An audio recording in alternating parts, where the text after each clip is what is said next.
cheeks, a rash on your torso, a rash on your hands, a rash on your scalp. And so it goes. Your bodies hurtle along a failure trajectory that no doctor can explain. There is only the numb leg, the searing esophagus, the face, its frostbit complexion, its vinegar stare you no longer recognize as your own. I'm overworked and need to take more vitamins, you'll tell yourself. Maybe I'm allergic to weed or my new car. Maybe I'm depressed or not enough in love anymore with my life, my spouse, myself.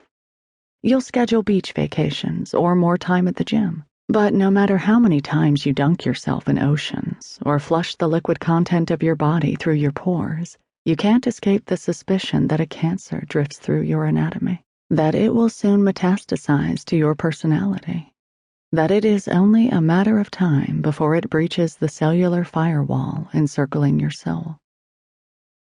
When this happened to me, I did what people do. I saw my doctor. She sent me to another doctor, and he to another. I saw so many doctors. I was pricked and I was bled.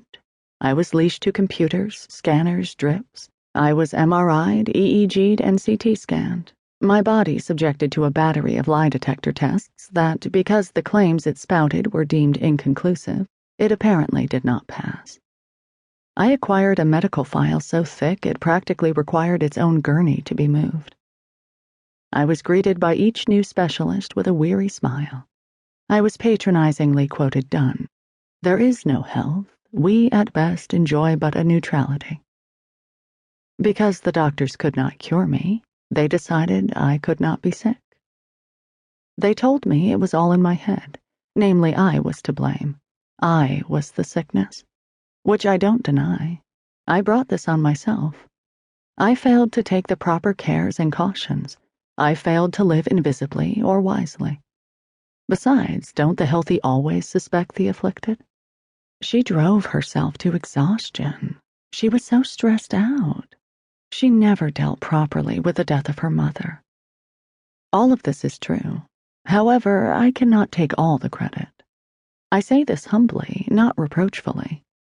Someone else made me sick.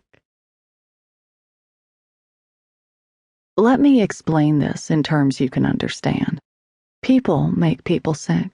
It is not a stretch to claim this. What remains up for debate is the degree of malice involved when a person makes another person sick.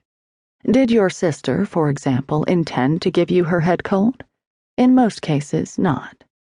We do not blame head colds on other people's heads. We blame them on their bodies. But what if your sister or girlfriend or roommate or coworker intended to give you a cold? What if, while you were in the bathroom, he or she coughed on purpose into your water glass? And what if we're not referring to people as carriers of disease, but people as diseases? The self is a source of contagion, oftentimes an unwitting one. He makes me sick, you've said of your ex-boyfriend. She's pure cancer. You've said of your boss, she's toxic. And maybe he did. Maybe she is. After you become afflicted, after the doctors finger you as the cause, it's instinctual to blame others for your physical misfortune. But blame is lonely, and your loneliness is compounded by the fact that you're scared to go outside. To be near others is to risk further exposure and worse, humiliation. Even your best friend can't help staring at the sores on your mouth. In retaliation, to preserve whatever small amount of pride you still possess, you become the secret curator of the suffering of others. Homebound now, you do online searches for people from your past. You're pleased to discover that your college roommate's looks have been lost, that a former coworker's startup went bankrupt, that an ex-girlfriend's Broadway dreams did not pan out. You spend your days monitoring demises. You become, over time, the connoisseur.